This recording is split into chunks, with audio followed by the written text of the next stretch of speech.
Bueno, entonces, ahorita lo que vamos a observar es el ciclo celular, que es básicamente cómo es que una célula hija, digamos que sería esta de acá, termina convirtiéndose en dos células hijas al final de todo este ciclo, que en realidad involucra parte de la mitosis, pero pues bueno, el ciclo celular incluye la mitosis, pero no es la mitosis, ¿no? Entonces, si se ponen a observar, tenemos por acá la G0, G1, S, la G2 y la M. Pero bueno, estas fases tienen nombre. Le llamamos G0 a una fase como, digamos, como en pausa. Es decir, por aquello ustedes deberían tener en mente que, bueno, vamos a tener una célula, ¿no? Que va a ser esta. Que puede entrar al ciclo celular si es que lo llega a necesitar. Entonces, esta sería nuestra célula, ¿no?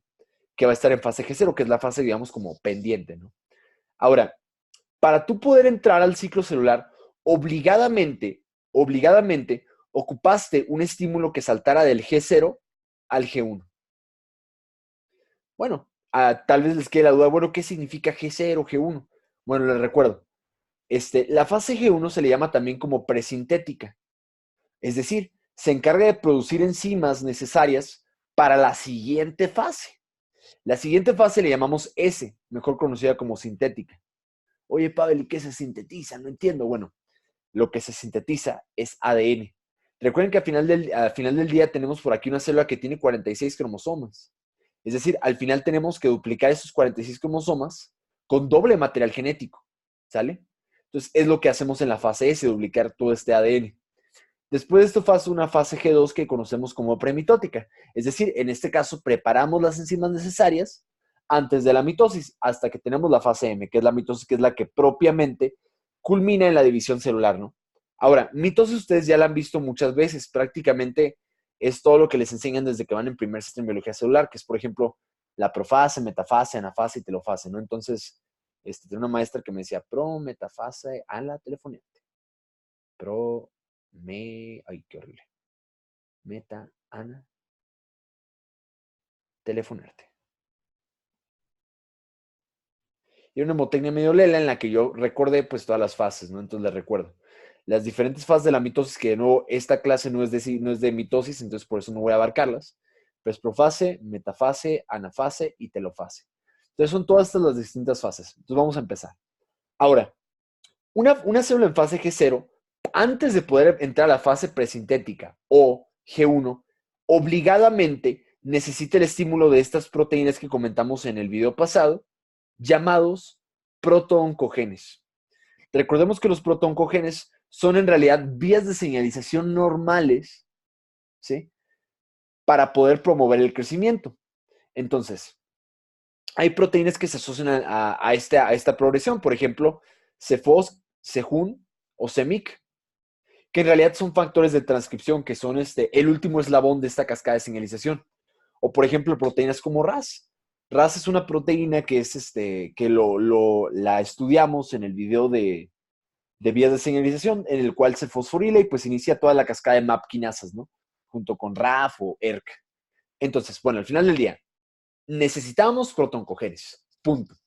Entonces, ya que existieron los protoncogenes que fueron a su vez estimulados por factores de crecimiento, por mencionarles unos pocos, serían el BGF, que es el vascular endotelial, el PDGF, que es el derivado de plaquetas, por ejemplo, la insulina, que funciona en realidad como un factor de crecimiento, por ejemplo, el FGF, que es el derivado de fibrolastos, el HGF, que es el de hepatocitos, por mencionarles unos pocos, ¿no?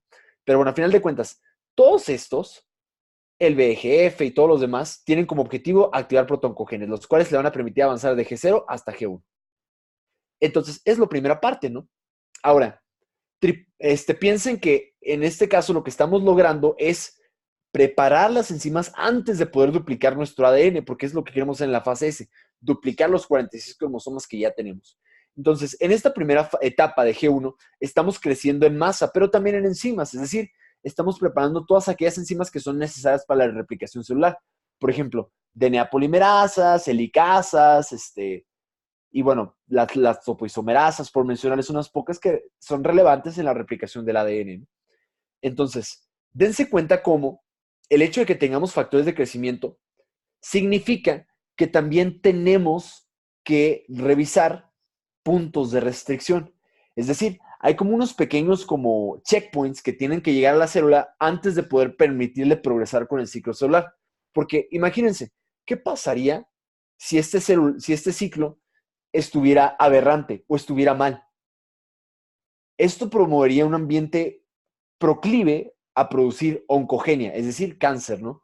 O si está demasiado incrementado, pues puede tender a mutaciones o lo que sea. O sea, en realidad tiene que estar muy bien regulado porque si esto sale mal, puedes producir cáncer en realidad. Y pues es peligroso, ¿no? La oncogenia es peligroso porque sabemos que es de la causa más común de muerte de los pacientes mayores de 60 años de edad. Entonces, bueno, existen puntos de restricción, ¿sale? Puntos de restricción. Entonces, solo quiero que recordemos que básicamente el objetivo final de esta vía es que vamos a agarrar nuestro ADN, que son a final de cuentas secuencias de genes, o sea, bases nitrogenadas, que componen a nucleótidos, que tienen que estar exactamente igual a la que vamos a replicar en una cromátide hermana. Ahora, es importante que sepan que esto tiene que ser exactamente igual. Si nosotros llegamos a cambiar una secuencia de nuestro ADN, a eso se le llama mutación. Ahora, las dos tipos de mutaciones que nos preocupan son aquellas que puedan promover oncogénesis. Las dos que pueden promover oncogénesis son la ganancia de función o una hiperactividad de aquellas enzimas, bueno, más bien de aquellas proteínas que son protooncogenes. Es decir, son proteínas que normalmente promueven el crecimiento, pero que si están mutadas ya se convierten en oncogenes, es decir, una hiperactividad de los protooncogenes, que es una vía de crecimiento. Que en realidad ya no se llamaría protoncogeno, sino se llamaría oncogeno. Y disminución de la actividad de los genes o las proteínas supresores tumorales. Que son, por ejemplo, proteínas tumorales, que son, por ejemplo, proteínas que nos ayudan a evitar que avance en el ciclo celular si algo está aberrante. Entonces, en los diferentes checkpoints tenemos uno y son preguntas de examen, por eso es importante. Entre G1 y S y entre G2 y M. Son los dos ciclos de regulación más importantes que tenemos en estas rutas. Ahora, ¿qué es lo que queremos lograr aquí? El objetivo de lo que queremos lograr es revisar si el ADN está intacto, porque solamente si el ADN está intacto podemos prevenir esto, la hiperactividad de protoncogenes mutados o la disminución de la actividad de genes supresores tumorales. Es decir, lo que queremos ubicar en estos checkpoints son mutaciones, ¿sale?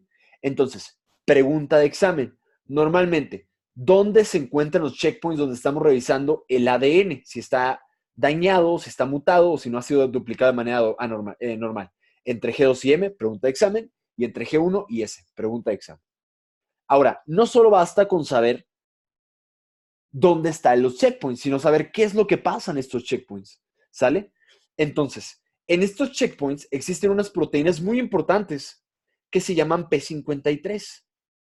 P53 es súper famoso y muy conocido porque también le llaman el guardián del genoma, ¿sale?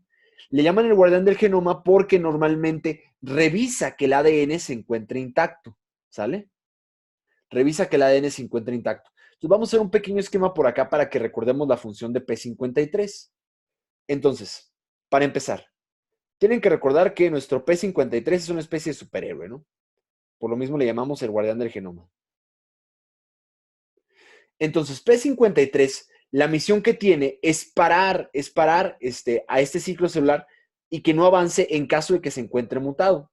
Entonces, P53, que es el guardián del genoma, logra esto por dos maneras. Primero, lo que tiene que revisar es, lo primero que tengo que hacer es parar el ciclo celular. Entonces es un inhibidor del ciclo celular de manera normal. No lo hace directamente, lo hace por unos eslabones que son P16, P21 y otras proteínas asociadas que veremos más adelante. Pero bueno, primero, detiene el ciclo celular. Número 2, entonces el primer objetivo es este, detiene el ciclo celular. Número 2, pregunta, ¿hay mutaciones o es lo que revisa? Tiene que revisar si hay mutaciones. Y recuerden que una mutación se define como un cambio en la secuencia de bases nitrogenadas en un gen que pudiera producir proteínas erráticas que puedan promover oncogénesis como estas de acá, ¿no? Entonces, tiene que revisar si hay mutaciones, ¿ok? Ya que revisa si hay mutaciones, tiene que encontrarle una solución al problema, porque bueno, no por nada se llama el guardián del genoma. Entonces, las posibilidades de este guardián del genoma que encuentre es, bueno, pudiera encontrar muchas mutaciones. Puede encontrar pocas mutaciones, puede encontrar más o menos mutaciones, ni muchas ni pocas, y puede encontrar altas cantidades de mutaciones.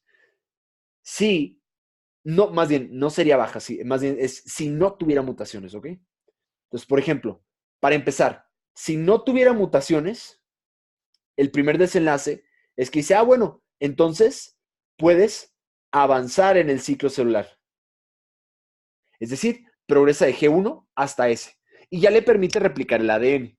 ¿Sale? Entonces, primero, el P53 detiene el ciclo celular para revisar si hay mutaciones en el ADN. Si no hay mutaciones, le permite avanzar en el ciclo celular a la siguiente fase, que en este caso sería la S, o en G2 sería la M, ¿no?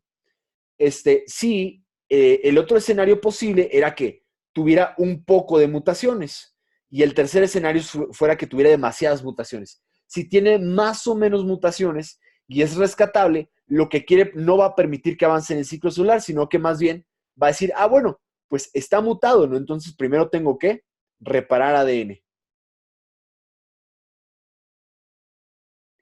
Entonces también el P53 se encarga de regular a las proteínas que se encargan de poder reparar el ADN, ¿no?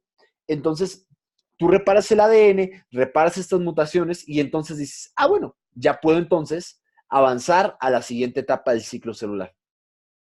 Ahora, ¿qué pasaría si hubiera demasiadas mutaciones? Y ya no es rescatable la célula. P53, como es un héroe y al igual que Batman, en The Dark Knight Returns, pues bueno, puede llevarse la bomba y estallar lejos, es decir, puede inducir apoptosis de la célula. Entonces, cuando una célula tiene demasiadas mutaciones, promueve apoptosis de ella. De hecho, ese es el motivo por el cual también estar expuesto a mucha radiación tiende a tener efectos deleterios en prácticamente cualquier tejido porque promueve la muerte de estas células por la ganancia neta de mutaciones. Entonces, estos eventos asociados con P53 que les estaba explicando son ciertos en la transición entre G1 y S, así como en la transición de entre G2 y M. ¿Sale? Entonces, para empezar, recuerden que tenemos 46 cromosomas, es decir, tenemos un brazo corto, el centrómero y el brazo largo. Pero recuerden, siempre nos lo dibujan, por ejemplo, como dos bracitos cortos y dos largos. En realidad nunca está así, solamente en la fase de la mitosis, específicamente en la metafase cuando se encuentran los dos bracitos. En realidad, en una célula normal se encuentra solamente como una cromátida, es decir, tenemos 46 de estas, ¿ok? Entonces, en la fase S, lo que tenemos que hacer es que ya en la primera fase, que es la G1, encontramos, o más bien producimos todas aquellas enzimas necesarias para la replicación del ADN. Ya que las conseguimos, duplicamos nuestro material genético al doble. Ya tenemos el doble de ADN. Ahora, esto significa que nuestro único brazo corto, nuestro centrómero y nuestro brazo largo, ahora se duplicó en dos. Esto quiere decir que si yo a estos, al final de la mitosis, los corto por la mitad, pues bueno, en realidad te va a quedar un cromosoma y otro cromosoma. O sea, son dos cromátides al final del día. Es decir, esto sigue siendo una cromátide, pero tiene el doble del material genético para que a la hora de separarlas en la metafase, bueno, más bien, en la anafase y telofase, sigan siendo 46 cromosomas. Entonces, para eso sirve la fase sintética, para duplicar el ADN y duplicar por consecuente la cantidad de cromosomas que tenemos. Posteriormente avanzamos a la fase G2, mejor conocido como premitótica. Es decir, aquí nos encargamos de preparar aquellas proteínas necesarias para la replicación del ADN. Por ejemplo, la producción del uso mitótico, que es al final del cuentas el que va a poder lograr la telofase, ¿no? Que es separar al final del día estas bases. Obviamente, como esto implica replicación de ADN, nuevamente tenemos que revisar, ¿está el ADN íntegro? ¿Está bien preparado? Ah, bueno, entonces nuevamente P53 vuelve a revisar, detiene el ciclo celular, checa si hay mutaciones, si no hay, permite avanzar, si hay más o menos la repara, y si hay demasiadas, apoptosis. Entonces, después de esto entra la mitosis y sale una célula hija con 46 cromosomas. Ahora, si se dan cuenta, P53 se encuentra en dos partes, pero el objetivo no es el mismo. Es decir, en el primer checkpoint dice, bueno, esta célula que se va a replicar, para empezar, ¿está suficientemente sana para ser replicada? Y número dos, después de duplicar el ADN, ¿está suficientemente sano este ADN para hacer una nueva célula hija que no tenga las mutaciones? Entonces, si la célula cumple con estos requerimientos, pues satisfactoriamente avanza en el ciclo celular. Gracias.